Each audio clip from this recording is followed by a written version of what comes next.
بسم الله الرحمن الرحيم.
Bismillahirrahmanirrahim. Assalamualaikum warahmatullahi wabarakatuh. Waalaikumsalam warahmatullahi wabarakatuh. Alhamdulillahilladzi arsala rasulahu bil huda wa dinil haqq liyudhhirahu 'alad dini kullih wa kafa billahi shahida. Ashhadu an la ilaha illallah wahdahu la syarika lah wa ashhadu anna Muhammadan 'abduhu wa rasuluh. Qala ta'ala, Rabbi shrah li sadri wa yassir li amri wahlul 'uqdatam min lisani yafqahu qawli. Amma ba'd, faqala Allah tabaraka wa ta'ala fi kitabihil karim, a'udzu billahi minasy syaithanir rajim. Bismillahirrahmanirrahim. Al-yawma akmaltu lakum dinakum wa atmamtu 'alaikum ni'mati wa raditu lakumul Islam madina. Shadaqallahul azim. Ma'asyiral muslimin rahimakumullah. Segala puji hanya milik Allah Subhanahu wa ta'ala, pemilik kerajaan langit dan bumi. Dia tidak memiliki putra dan tidak ada sekutu dalam kerajaannya. Dia telah mengutus para rasul sebagai duta kerajaannya untuk membawa petunjuk dan sistem kehidupan yang lurus, agar dimenangkannya tata kehidupan tersebut di atas sistem kehidupan manapun di muka bumi ini. Saya bersaksi bahwa tidak ada yang berdaulat dan tidak ada yang berhak ditaati selain daripada Allah Subhanahu wa ta'ala. Dan saya bersaksi bahwa Nabi Muhammad SAW adalah hamba Allah dan utusannya. Salawat dan salam semoga senantiasa terlimpah kepada pembawa risalah Islamiyah, penutup para nabi, junjungan Nabi Muhammad SAW. Juga kepada keluarganya, para sahabatnya, beserta orang-orang yang senantiasa mengikutinya dengan kebaikan sampai akhir zaman nanti. Saudara-saudara kaum muslimin yang dirahmati Allah Subhanahu wa ta'ala. Pada kesempatan yang berbahagia ini, saya ingin menyampaikan pengalaman-pengalaman rohani saya, pengalaman-pengalaman religius saya di dalam memperoleh hidayah dari Allah Subhanahu wa ta'ala. Berpindah dari agama yang saya anut ketika saya sejak dari lahir, yaitu agama Kristen. Kemudian saya berpindah menjadi seorang penganut agama Islam yang insya Allah akan diridhoi oleh Allah Subhanahu wa ta'ala.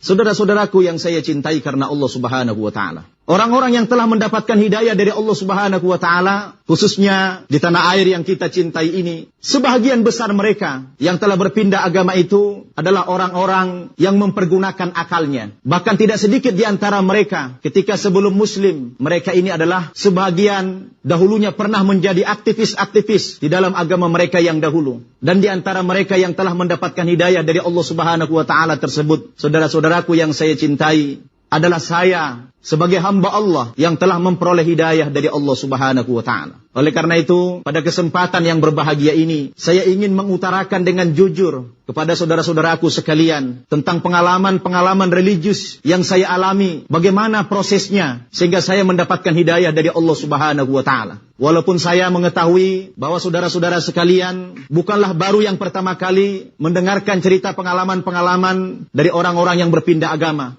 Bahkan kita sudah sering mendengarkan pengalaman-pengalaman rohani dari orang-orang yang berpindah agama tersebut.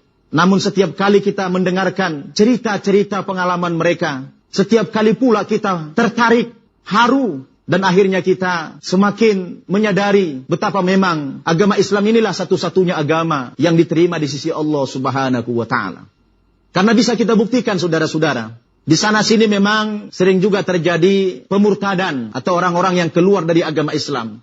Hanya saja ada perbedaan yang sangat menarik antara orang-orang yang berpindah agama dari agama Kristen atau dari agama yang lain kepada agama Islam ini. Sangat jauh perbedaannya dengan orang Islam yang keluar dari agama Islam kemudian masuk kepada agama yang lain. Katakan masuk kepada agama Kristen. Di mana letak perbedaannya saudara-saudara? Kalau orang-orang dari agama lain masuk agama Islam ini, itu sebagian besar mereka mendapatkan hidayah dari Allah Subhanahu wa ta'ala karena membandingkan antara agama mereka yang semula dengan agama Islam.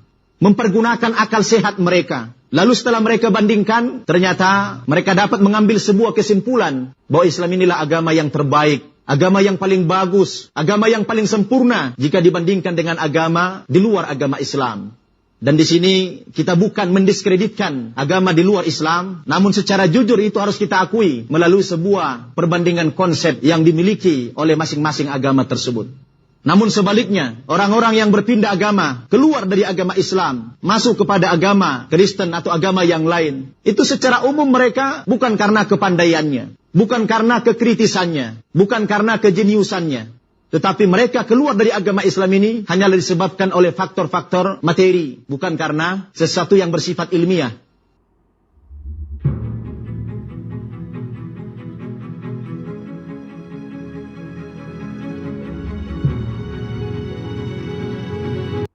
Kalau ada orang-orang keluar dari agama Islam, lalu mengaku-ngaku dahulunya dia ketika di dalam agama Islam adalah seorang aktivis Islam, itu sangat irasional. Sangat mustahil saudara-saudara. Belum pernah kita mendengar ada seorang ustadz atau kiai keluar dari agama Islam karena menemukan kelemahan-kelemahan Islam atau melihat kelemahan-kelemahan Al-Quran dan lain sebagainya. Itu tidak ada pernah terjadi di dunia ini. Tetapi justru sebaliknya, orang yang berpindah agama kepada agama Islam ini, karena mereka dahulunya mempelajari ajaran-ajaran agama mereka, lalu banyak menemukan kelemahan-kelemahan di dalam konsep agamanya.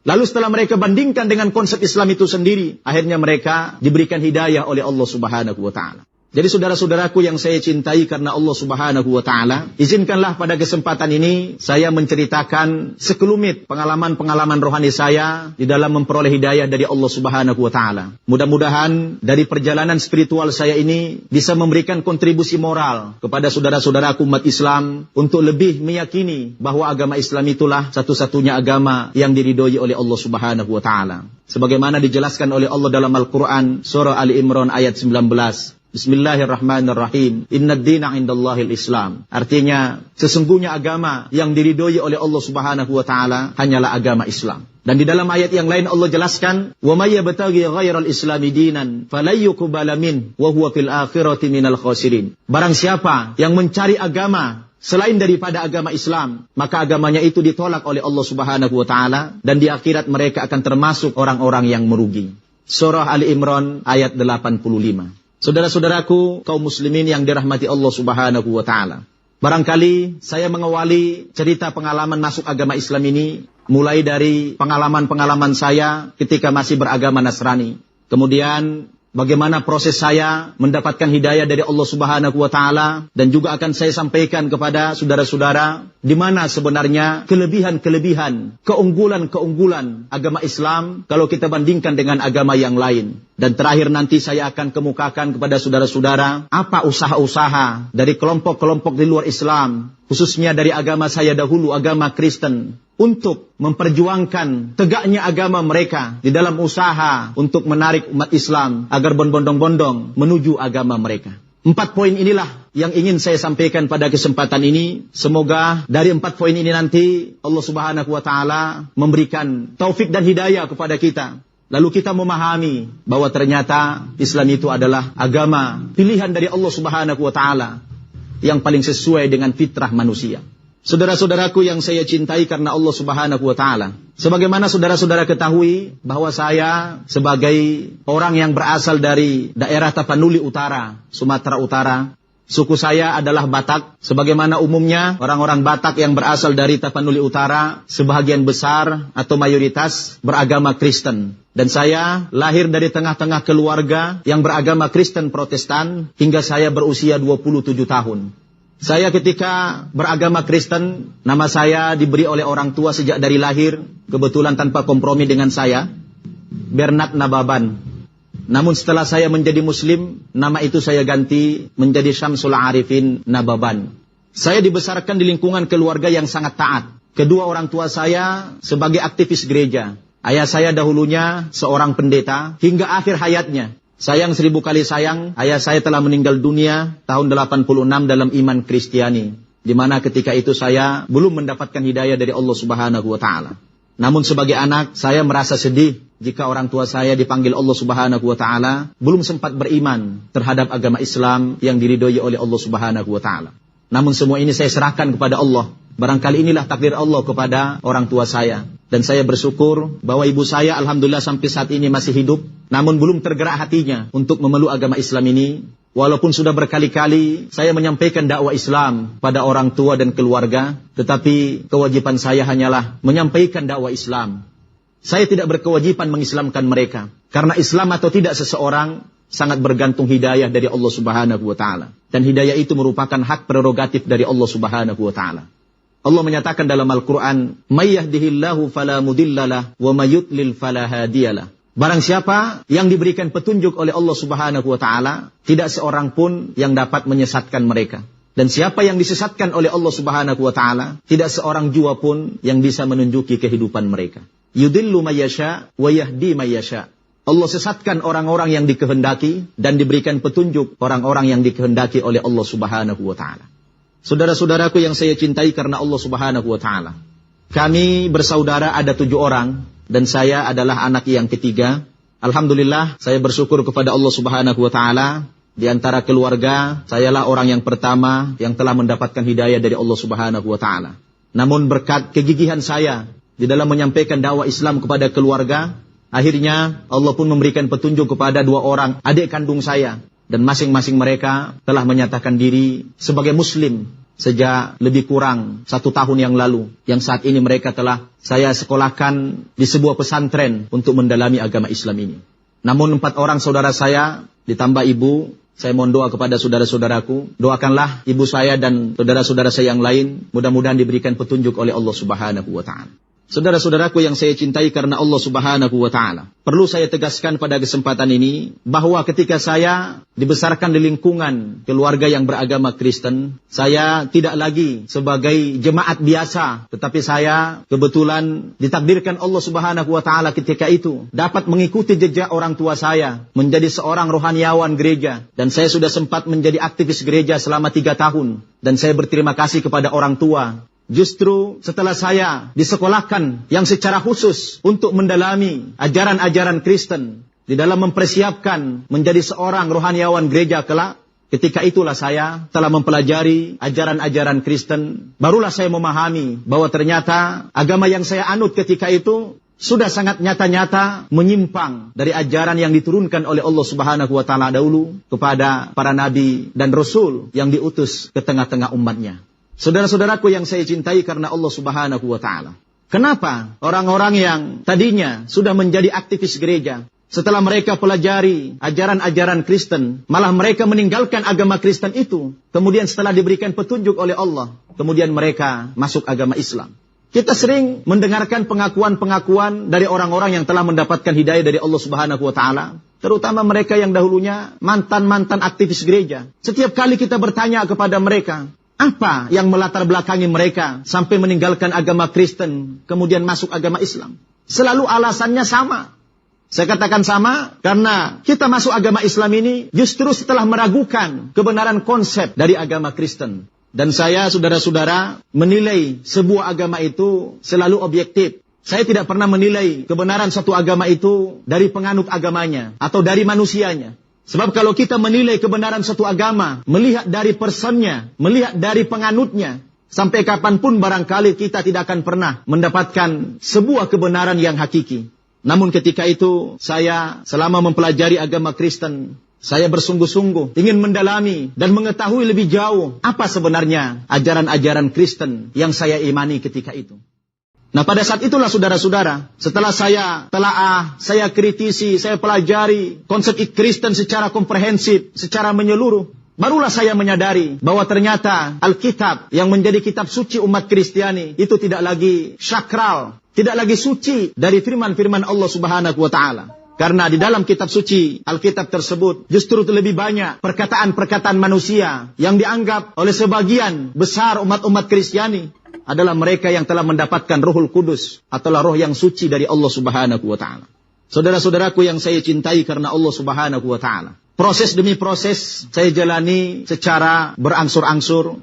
Setelah saya pelajari agama Kristen secara menyeluruh, terutama ajaran-ajaran Alkitabnya, karena itulah yang menjadi konsep dari agama Kristen. Ketika itu bukannya saya semakin paham, lalu semakin taat kepada Tuhan saya ketika itu. Tetapi justru setelah saya pelajari agama Kristen secara menyeluruh, saya malah timbul kebimbangan, timbul keraguan-raguan terhadap kebenaran konsep itu. Bagaimana mungkin saudara-saudara, saya tetap bertahan dalam keyakinan secara dogmatis bahwa ajaran Kristen itu paling benar. Sementara saya sudah mempelajari dan mengetahui betapa banyaknya penyimpangan-penyimpangan di dalam agama Kristen. Di antaranya saudara-saudara, sampai hari ini yang masih saya bingung dan bertanya-tanya tentang agama Kristen. Hingga hari ini saya belum memahami tentang konsep ketuhanan di dalam ajaran Kristen. Kenapa saudara-saudara? Sebab di dalam iman Kristiani, konsep ketuhanan itu masih peristiwa yang menurut saya masih samar, belum jelas, masih misterius. Karena di satu sisi, keimanan umat Kristiani kepada Tuhan itu yang mereka sembah sesungguhnya adalah Tuhan yang dalam bentuknya Trinitas. Saudara-saudara kaum muslimin yang dirahmati Allah Subhanahu wa taala. Konsep Trinitas dalam teologi Kristen merupakan sebuah konsep yang sangat tidak sederhana untuk memahaminya. Karena konsep Trinitas itu sendiri adanya sebuah pemahaman bahwa Tuhannya orang Kristen terdiri dari 3 oknum yang disebut dengan Tuhan Bapa, Tuhan Anak, dan Roh Kudus. Nah, di dalam Alkitab hanya sebagian kecil saja nas-nas yang mengatakan tentang ajaran Trinitas. Di antaranya disebutkan dalam Injil 1 Yohanes pasal 5 ayat 7. Di sana dijelaskan bahwa di dalam sorga ada 3 yang memberikan kesaksian. Yang pertama Bapa, yang kedua Firman, dan yang ketiga Roh Kudus. Dan ketiga-tiganya ini merupakan satu kesatuan yang utuh. Dan juga di dalam Injil Yohanes pasal 1 ayat 1 disebutkan pada mulanya adalah Firman. Dan Firman itu bersama-sama dengan Allah. Dan Firman itu adalah Allah. Nah, ini artinya bahwa konsep Trinitas di dalam agama Nasrani itu berpusat kepada kepribadian Yesus. Sehingga ketika itu saya bertanya, sebenarnya Yesus dalam hal ini sebagai apa? Apakah dia dalam kapasitasnya sebagai Allah, anak Allah, atau salah satu dari unsur Trinitas? Ini sangat-sangat rancu sekali konsep Kristen di dalam memahami Trinitas itu. Tetapi memang tidak seorang pun umat Kristiani yang bisa memahamkan Trinitas itu dengan pendekatan logika. Sebab kalau kita memahami Trinitas itu dengan logika, sangat tidak masuk akal. Bagaimana mungkin Tuhan itu bentuknya dalam 3 oknum tadi? Dan ketika kita bertanya, saya dulu ketika masih kuliah bertanya sama dosen saya. Saya katakan kepada dosen saya itu, ini ajaran Kristen tentang ketuhanan ini, siapa sebenarnya Tuhan kita? Allah kah atau Yesus? Kemudian sang guru mengatakan kepada saya bahwa di dalam ajaran kita ada ajaran yang dinamakan inkarnasi. Artinya Allah itu menjelma dalam pribadi Yesus. Sehingga antara Allah dengan Yesus itu tidak bisa dipisahkan satu sama lain. Dalam teologi Kristiani, Yesus itu bisa dikatakan 100% sebagai Allah dan juga 100% sebagai manusia. Nah, yang lebih aneh dalam ajaran Kristen ini, bahwa di dalam ajaran Kristen bukan manusia yang butuh kepada Allah, tetapi Allah lah yang mencari manusia, atau Allah lah yang butuh terhadap manusia. Jadi sangat berbeda dengan ajaran-ajaran Islam. Di dalam agama Islam, Allah sedikit pun tidak membutuhkan manusia. Tetapi manusialah yang butuh kepada Allah Subhanahu wa ta'ala. Disinilah saudara-saudara letak kerancuan daripada konsep ketuhanan di dalam agama Kristen itu. Nah, secara historis misalnya, saya melihat di dalam Alkitab, tidak ada satu nas pun yang menyebutkan sejak kapan Yesus itu menjadi Tuhan. Karena memang kalau mereka berkeyakinan Yesus itu ada unsur ketuhanan pada dirinya, dan masih belum jelas faktor apa yang membuat ada unsur ketuhanan pada diri Yesus itu. Tetapi para pemuka-pemuka agama Kristen mengatakan adanya unsur ketuhanan pada diri Yesus itu tidak terlepas karena Yesus itu dari sejarah kelahirannya saja sudah berbeda dengan manusia yang lain, yaitu tidak melalui satu proses biologis sebagaimana umumnya manusia. Memang betul kata orang-orang Kristen, Yesus itu terlahir ke dunia melalui seorang manusia, tetapi dia sebenarnya adalah manusia yang utuh 100% dan juga Allah yang utuh 100%. Jadi saudara-saudaraku yang saya cintai karena Allah Subhanahu wa ta'ala, disinilah yang membuat cara berpikir saya semakin meragukan terhadap konsep Trinitas itu. Sementara sebahagian besar para tokoh-tokoh agama Kristen mengatakan bahwa adanya unsur ketuhanan pada diri Yesus itu tidak lain karena melihat dari sejarah kelahiran Yesus yang secara tidak wajar dan tidak normal, yang berbeda dengan kehidupan manusia lainnya. Dia lahir dari seorang ibu tetapi tidak punya ayah. Tetapi menurut hemat saya, bahwa Yesus itu lahir ke dunia tidak melalui sebuah proses pernikahan, dan dia punya ibu, tidak punya ayah. Terlalu simpel sekali tokoh-tokoh Kristen mengatakan dengan cara yang seperti ini sehingga ada unsur ketuhanan pada dirinya. Padahal kalau mereka jujur, sebenarnya ada manusia yang lebih aneh dari kelahiran Yesus itu sendiri. Misalnya seperti Nabi Adam. Adam itu kan tidak punya ayah, tidak punya ibu. Kenapa oleh manusia tidak dipertuan saja itu Nabi Adam? Sementara Nabi Isa masih punya ibu.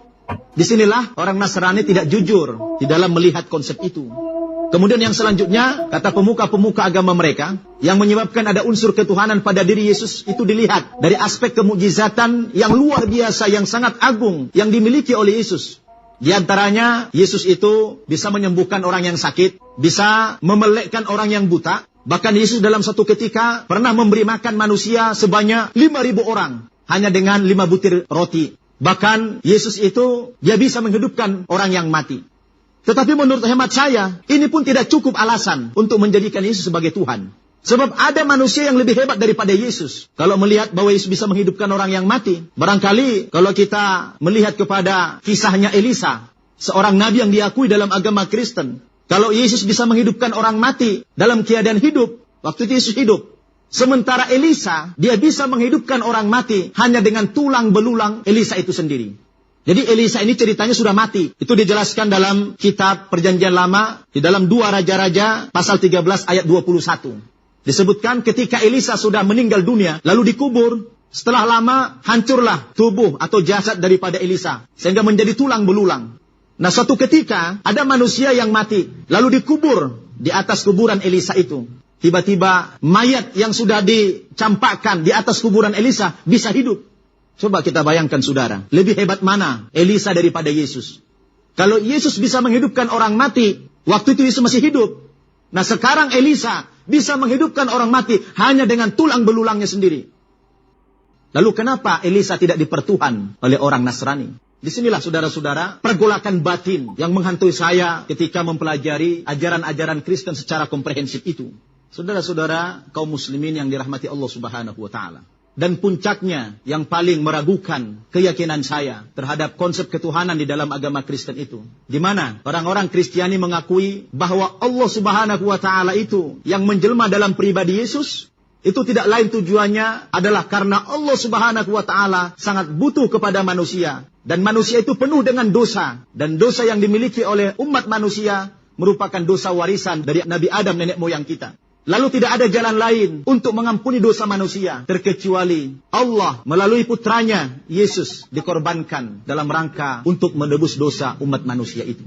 Nah, yang paling tidak rasional dari konsep ini saudara, kenapa harus Tuhan yang mengorbankan dirinya untuk manusia? Apakah tidak sebaliknya manusialah yang harus berkorban kepada Tuhan? Apa tidak ada jalan lain atau tidak ada cara lain bagi Tuhan untuk mengampuni dosa manusia? Bukankah Tuhan itu Maha Pengampun, Maha Pemaaf? Kok tega-teganya Tuhan mengorbankan dirinya untuk kepentingan manusia? Berarti dengan demikian bisa dipahami bahwa manusia itu jauh lebih tinggi daripada Tuhan. Karena dalam hal ini yang berkorban adalah Tuhan, bukan manusia. Berbeda dengan ajaran Islam. Setiap tahun kita dianjurkan untuk berkorban menyembelih hewan. Kita yang berkorban untuk Allah. Kita yang berkorban untuk Tuhan. Kenapa? Karena Tuhan lebih tinggi daripada kita. Dan kita butuh Tuhan. Tetapi aneh dalam ajaran Kristen. Justru Tuhan yang mengorbankan dirinya. Dari sini saya punya kesimpulan. Artinya Tuhan itu lebih rendah daripada manusia. Atau manusia lebih tinggi kedudukannya daripada Tuhan. Karena yang punya kepentingan di sini bukan manusia. Tapi justru Tuhan. Jadi saudara-saudaraku yang saya cintai karena Allah Subhanahu wa Ta'ala. Inilah pergolakan-pergolakan batin yang saya rasakan ketika itu. Lalu saya menyimpulkan konsep yang semacam ini sulit diterima dengan akal. Dan yang paling berkesan bagi saya, bisa mengambil suatu kesimpulan bahwa agama Kristen itu dengan seluruh konsepnya sangat batil dan jauh dari kebenaran. Setelah saya banyak menjumpai dalam Alkitab ayat-ayat yang pornografi.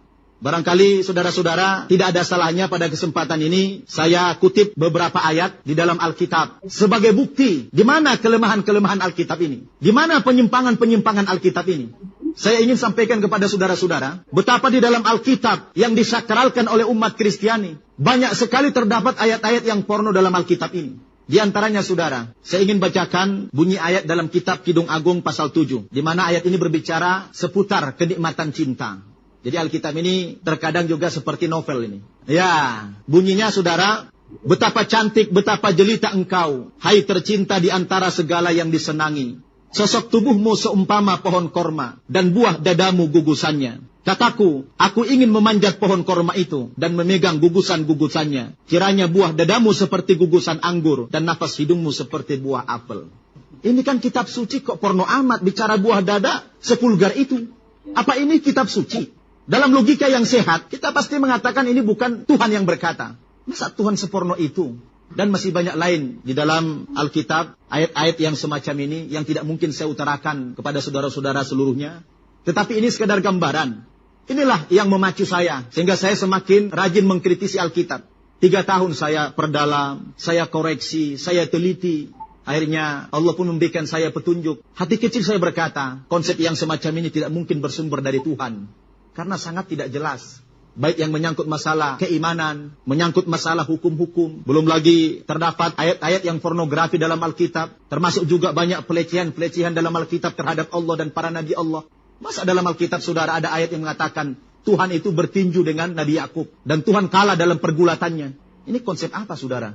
Nah dari situ, setelah gugur keyakinan saya terhadap konsep ini, lalu saya mencoba untuk mengadakan pendekatan dengan ajaran Islam. Yang ketika itu sebenarnya saya sudah sempat mempelajari perbandingan agama, mempelajari ilmu-ilmu keislaman atau Islamologi. Hanya saja waktu itu saya belajar Islamologi itu bukan dari sumbernya, bukan dari ahlinya, tetapi dari orang-orang yang bodoh, orang-orang yang murtad dari agama Islam, dan murtadnya bukan karena kepandaian, tetapi karena ketidakpahaman dia terhadap konsep Islam itu. Sehingga ilmu yang saya peroleh di dalam mempelajari Islamologi itu bukanlah ilmu yang sesungguhnya, tetapi yang saya dapatkan malah ilmu-ilmu yang justru ingin mendiskreditkan ajaran-ajaran Islam dan mengangkat ketinggian daripada agama Kristen.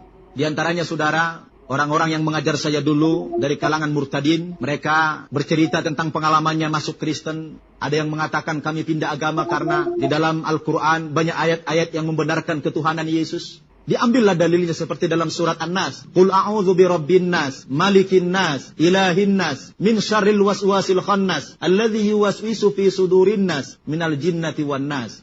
Mereka artikan, katakanlah olehmu Muhammad, aku berlindung kepada Tuhan manusia. Padahal dalam ayat itu, kalimat yang sesungguhnya, katakanlah olehmu Muhammad, aku berlindung kepada Tuhannya manusia. Tetapi oleh orang-orang yang murtad ini, dipelintir ayat-ayat Allah tadi. Diartikan sebagai Tuhan manusia, atau Tuhan yang berbentuk manusia. Siapa Tuhan yang berbentuk manusia dalam pandangan iman Kristiani? Adalah Yesus. Tetapi beruntung saya saudara, pada suatu hari saya malah mendapatkan perbandingan agama, mempelajari konsep Islam dari orang-orang yang lebih mengerti, dari sumbernya, dari kiai-kiai Islam.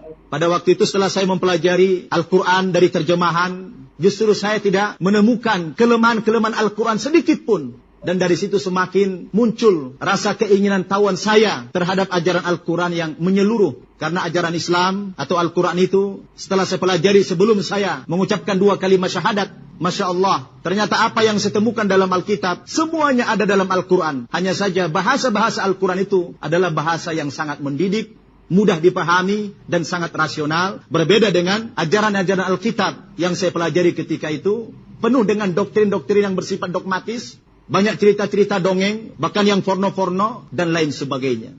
Akhirnya, setelah lebih kurang 1 tahun, saya memperbandingkan Islam dengan Kristen, kemudian Allah Subhanahu wa Ta'ala berikan saya hidayah. Akhirnya, di akhir tahun 91, saya pun mengucapkan 2 kalimat syahadat. Asyhadu an la ilaha illallah wa asyhadu anna Muhammadar Rasulullah. Alhamdulillah saudara-saudara, ketika pertama kali saya mengucapkan 2 kalimat syahadat itu, ada sesuatu yang berubah pada diri saya, terutama pada jiwa saya. Sungguh betul firman Allah dalam Al-Quran, wa may yuridillahu ayyahdiyahu yashrah sadrahu lil Islam. Barang siapa yang ditunjuki oleh Allah Subhanahu wa Ta'ala, niscaya akan dilapangkan dadanya oleh Allah untuk menerima agama Islam itu. Saudara-saudara, yang saya rasakan pertama kali pada saat mengucapkan 2 kalimat syahadat, jiwa saya tenang, hati saya lapang. Saya sungguh mendapatkan kebahagiaan yang hakiki ketika itu. Karena memang saya masuk agama Islam ini melalui satu proses yang sangat panjang. Saya cari kebenaran itu. Berbeda dengan saudara-saudara. Kalau saudara-saudara kan menjadi Muslim sudah secara otomatis. Islam ini dapat istilahnya warisan. Ya, sebagai orang yang mendapatkan warisan, terkadang dia jalankan dengan sebaik-baiknya, tetapi juga terkadang tidak dia jalankan dengan sebaik-baiknya. Sangat berbeda dengan orang yang mendapatkan kebenaran ini melalui sebuah pencarian. Dicari, dibandingkan, dan lain sebagainya. Sehingga begitu kita masuk agama Islam, Islam itu kita pegang dengan erat. Kita tidak mau melepaskan Islam itu. Dan dari situ timbul semangat saya untuk mendalami agama Islam. Nah, alhamdulillah saudara-saudara, ternyata bayangan-bayangan saya dulu bahwa Islam itu agama yang sulit, agama yang sangat merepotkan, dan lain sebagainya. Setelah saya pelajari Al-Quran, subhanallah, saya bisa membaca Al-Quran itu hanya dalam waktu yang relatif singkat. Tidak lebih dari 1 minggu lamanya, saya sudah bisa membaca Al-Quran dengan lancar dan fasih. Ini adalah merupakan ma'unah, pertolongan yang diberikan oleh Allah kepada saya. Maka saya kadang-kadang merasa ironis dan sedih ketika menyaksikan saudara-saudaraku umat Islam, yang Islamnya sudah dari nenek moyang, masih banyak yang belum bisa membaca Al-Quran.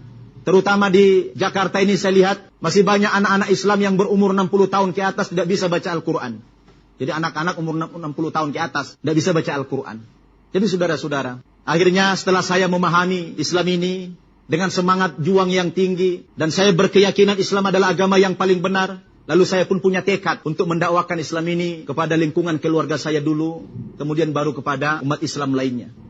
Alhamdulillah, walaupun saya belum berhasil menarik semua keluarga, tetapi 2 orang adik saya telah mengikuti jejak saya masuk agama Islam.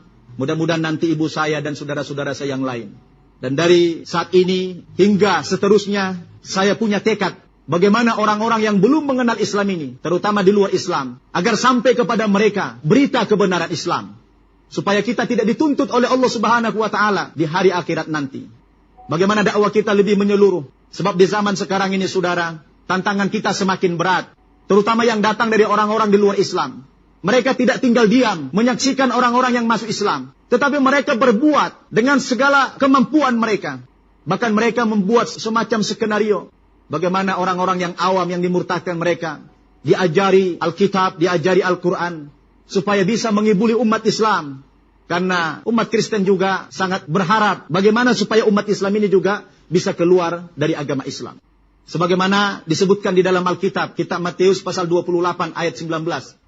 Di mana Yesus berpesan, pergilah kamu ke segenap penjuru dunia, jadikanlah semua bangsa menjadi muridku, dan baptislah mereka dalam nama Bapa, Anak, dan Roh Kudus. Artinya apa? Setiap individu umat Kristiani diwajibkan untuk menyampaikan ajaran-ajaran agama mereka kepada orang-orang di luar Kristen. Khususnya mereka berusaha untuk menyampaikan agama mereka kepada umat Islam. Karena dari zaman dahulu hingga hari kiamat, orang Nasrani itu sangat ingin sekali untuk menarik umat Islam ini.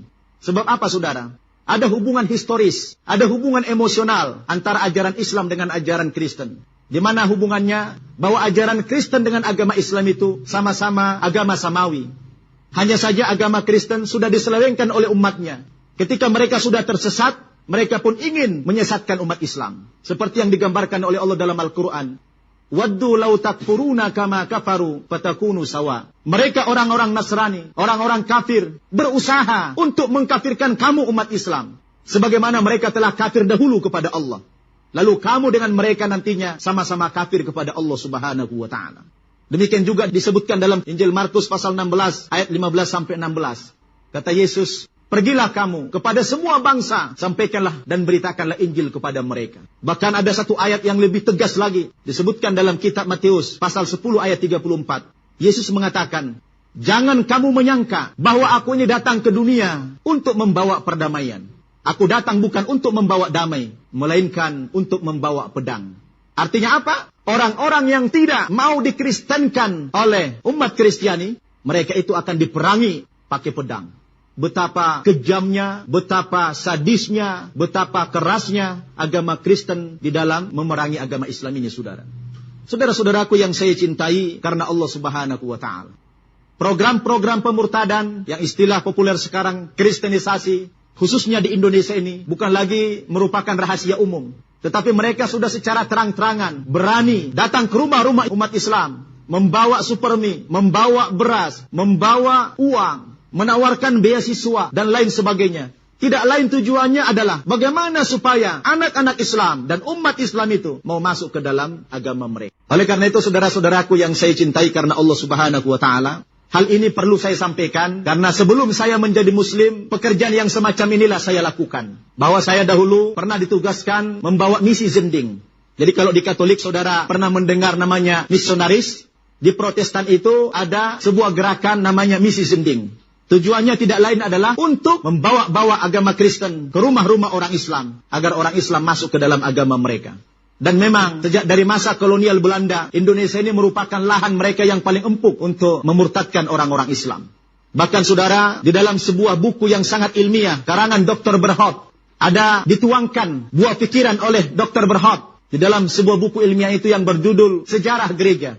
Buku sejarah gereja ini pertama kali dicetak tahun 50 dan terakhir direproduksi tahun 67. Saya ada membaca di dalam buku sejarah gereja halaman 341, di mana Dr. Berhout sebagai pengarang dari buku ini telah dengan terbuka dan terang-terangan mengatakan, disebutkan dalam bukunya, boleh kita simpulkan bahwa Indonesia adalah suatu daerah pekabaran Injil yang diberkati Tuhan, dengan hasil yang indah dan besar atas penaburan bibit firman Tuhan. Jumlah orang Kristen Protestan sudah 13 juta lebih. Itu tahun 67. Akan tetapi jangan kita lupa bahwa kita berada di tengah-tengah 150 juta penduduk. Jadi tugas zending gereja-gereja muda di benua ini masih amat luas dan berat. Bukan saja sisa kaum kafir yang tidak seberapa banyak itu yang perlu mendengar kabar kesukaan, tetapi juga kaum muslimin yang besar, yang merupakan benteng agama yang sukar sekali dikalahkan oleh pahlawan-pahlawan Injil.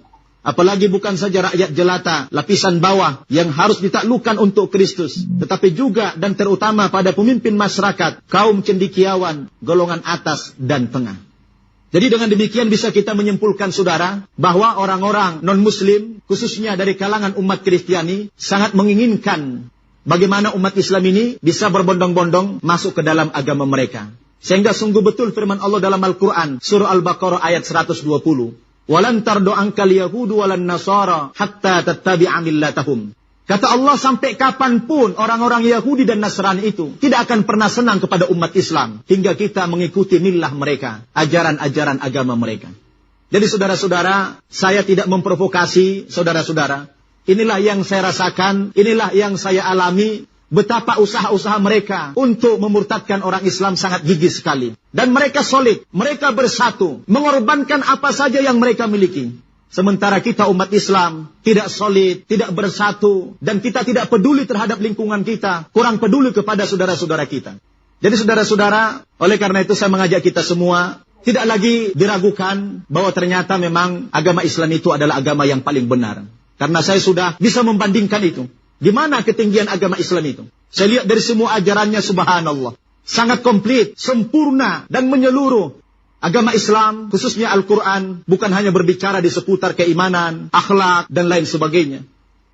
Tetapi juga dia berbicara tentang ekonomi, berbicara tentang politik, berbicara tentang sejarah. Artinya apa? Islam itu adalah sebuah agama yang diturunkan oleh Allah, yang sangat sempurna, yang relevan untuk dijadikan pedoman dalam kehidupan manusia, kapan dan dimanapun.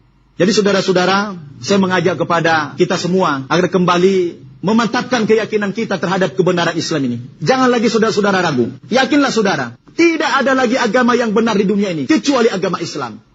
Dan itu bisa kita buktikan, bukan melihat dari manusianya, dari orang per orang, tetapi kita buktikan kebenaran agama itu dari segi konsepnya, dari segi ajaran-ajaran agamanya. Saya selama ini selalu objektif, tidak pernah melihat kebenaran agama dari jumlah pengikutnya yang banyak atau mayoritas. Bukan itu tolak ukur saya, tetapi saya melihat kebenaran agama itu adalah dari segi ajaran konsepnya. Saudara-saudara, sebagai terakhir dari saya, siapapun di dunia ini yang tidak mau mengimani risalah yang dibawa oleh Rasulullah Sallallahu Alaihi Wasallam, pasti mereka celaka, baik di dunia, lebih-lebih di hari akhirat nanti. Karena Nabi sudah berpesan, "Walladzi nafsu Muhammadin biyadi, la yasma'u bi ahadun min hadhihi al-ummah, Yahudiyun aw Nasraniyun, thumma yamut, wa lam yu'min billadzi ursiltu bih, illa kana min ashabin nar." Kata Nabi, demi Allah yang jiwa Muhammad berada di tangannya, tidak ada salah seorang di antara umat ini yang telah mendengarkan perkataanku, yang telah mendengar kedatanganku, kemudian mereka tidak mau beriman hingga akhir hayatnya, baik itu Yahudi maupun Nasrani, illa kana min ashabin nar, melainkan mereka, kata Nabi, menjadi penghuni neraka jahanam. Siapa saja. Jadi kalau orang mengaku beriman, bertakwa, tidak melalui agama yang benar, yaitu agama Islam, semua amalnya ditolak oleh Allah. Mungkin saja di dunia mereka dicatat sebagai orang yang baik, sebagai pejuang, sebagai pahlawan, namanya diukir dengan tinta emas. Tetapi kebaikan mereka tidak akan diangkat ke langit oleh Allah Subhanahu wa Ta'ala. Hanya sebatas di dunia ini saja mereka dikenang sebagai orang yang baik, tapi di akhirat mereka akan celaka. Satu-satunya amal yang diterima oleh Allah hanyalah amal melalui agama Islam. Kata Nabi, "Man amila amalan laisa min amrina fahuwa raddun." Barang siapa yang beramal tidak melalui cara kami, tidak melalui ajaran yang diwariskan oleh Rasulullah Sallallahu Alaihi Wasallam, maka amalnya itu ditolak oleh Allah Subhanahu wa Ta'ala. Demikianlah saudara-saudara sekilas tentang perjalanan spiritual saya di dalam memperoleh hidayah dari Allah Subhanahu wa Ta'ala hingga saya menyatakan diri sebagai muslim. Semoga Allah senantiasa membimbing saya dan menunjuki kita semua jalan yang lurus dan benar sampai akhir hayat kita, dan jangan sampai kita ini meninggalkan dunia yang fana terkecuali matinya husnul khatimah, mati dalam keadaan Islam. Allah katakan dalam Al-Quran, "Ya ayyuhalladzina amanu taqullaha haqqa tuqatih wa la tamutunna illa wa antum muslimun." Saudara-saudaraku yang saya cintai karena Allah Subhanahu wa Ta'ala, sekali lagi doakan saya dan doakan ibu dan keluarga saya yang belum muslim, semoga diberikan hidayah oleh Allah Subhanahu wa Ta'ala. Besar harapan saya, kiranya ibunda dan keluarga saya itu, mereka meninggalkan dunia yang fana ini setelah mereka beriman kepada Allah Subhanahu wa Ta'ala. Aqulu qawli hadza wa astaghfirullahal azim li wa lakum. Wassalamu alaikum warahmatullahi wabarakatuh. Bismillahirrahmanirrahim. Dengan nama Allah yang Maha Pengasih, Maha Penyayang. Qul huwallahu ahad. Katakanlah Muhammad, dialah Allah yang Maha Esa. Allahus Samad. Allah tempat meminta segala sesuatu. Lam yalid wa lam yulad. Allah tidak beranak dan tidak pula diperanakan. Wa lam yakul lahu kufuwan ahad. Dan tidak ada sesuatu yang setara dengan Dia.